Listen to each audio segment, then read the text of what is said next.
Hi, I'm Tim. Welcome to our channel. Thanks for logging on. Today we're discussing the Glashutte Original PanoMaticLunar. You can see this micro-rotor automatic rose gold moonphase watch and purchase it on our website. Subscribe to our YouTube channel if you enjoy these videos, and please click on the card in the upper right hand corner of the screen at any time during this video to see our full sales listing for this watch with additional accessories included in the sale, high resolution images for your desktop, and naturally complete pricing details for this Glashutte Original PanoMaticLunar. Now, the watch on my wrist is pretty much as good as it gets. If you're into colored gold, the striking contrast between that red gold alloy and the black of the dial, which is a matte black, is absolutely scintillating. The watch is a perfect size too. On my 16 centimeter circumference wrist, you can see the 40 millimeter round case, not including the crown in total width, is a perfect match, and because of the sheer visual impact of the black dial with the red gold case, you could easily wear this on a much larger wrist and it would look just as imposing.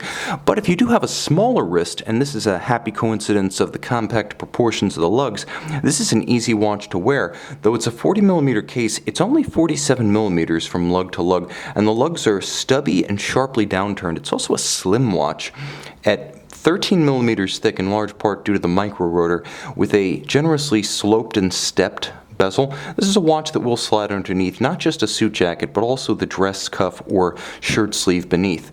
The watch has a satisfying heft to it, partly because the case is substantial and also because the clasp is substantial. Now, one of the features I love about Glashutte Original's cases is that they have a small recess built into the case flank that you can just barely see that allows the strap to be drilled quite close to the case. It's almost like there's a recess in the flank of the case that allows the strap to move unimpeded. So if you want to pull it straight down around the tight curve of a smaller wrist, you have that unimpeded flexibility. You'll also note from this angle just how tightly downturned those lugs are and how short they are. They turn almost completely straight down 90 degrees from the sweep of the case band as soon as they exit the flank of the case. You'll also note that the watch has a substantial rectangular scale matte black alligator leather strap with a monotone stitch and a folded edge, black calfskin for souplesse on the underside, and it has a monstrous clasp, beautifully made, and anything but a default design. You can see that it's both satin finished internally and polished, so handsome inside, handsome outside, and you can also note that there are beautiful facets, satin and polished aspects. It's substantial and it acts as a mighty counterweight to the watch once it's on your wrist, as you've got that clasp beneath to prevent the watch from capsizing or falling over the edge if you do prefer to wear your watches loose on the wrist. Now, back to the case band, you can see just how handsome the contrast is between the satin finished flanks and the polished aspects. You'll note that there is a very subtle bevel down the edge of the lug to give it a more gradual transition from lug hood to flank. There's a sharp crease between the junction of the case band and the lug. Once again, that hard line giving it more of a masculine edge, as does the double-stepped and polished bezel of the watch. But if you turn it flush to the camera, you can see that it's mostly dial. The bezel and the lugs, they melt away. They're sort of visually minimized from the front. Now, the dial is of the highest grade. It's a matte black to avoid glare. And then you can see applied and diamond polished rose gold indices with handsome alpha style hands in matching rose gold. And you can see there's even a little bit of luminescence on this dial, so it does have that additional measure of practicality. Now, there is a sub register, which you can see is on a slightly different plane. There is a somewhat shallow recess for both of the dials, as well as a stepped aperture for the moonphase.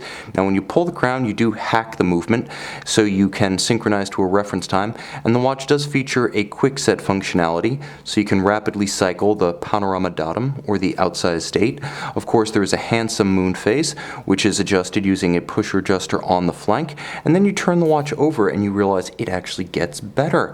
And now we're looking at the Glashutte Original caliber 9002 automatic winding with a spectacular hand-engraved full balance bridge for stability. It also features a 3/4 style bridge that is an homage to the pocket watch era, and of course Glashutte Original dating back to 1845, effectively the original a lungo und Zona. Now the watch features a micro rotor that's inset and effectively in the same plane as the other bridges, helping to establish the thin profile of the watch. It beats away at 28,800 vibrations per hour, the automatic winding system energizing a 42-hour power reserve.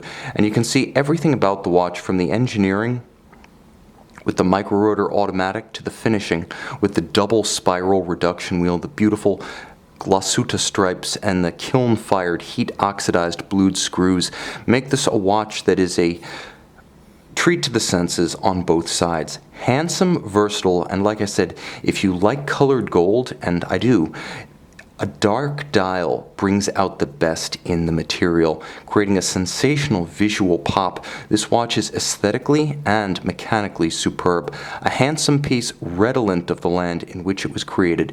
You can see and you can own this PanoMaticLunar in rose gold on our website.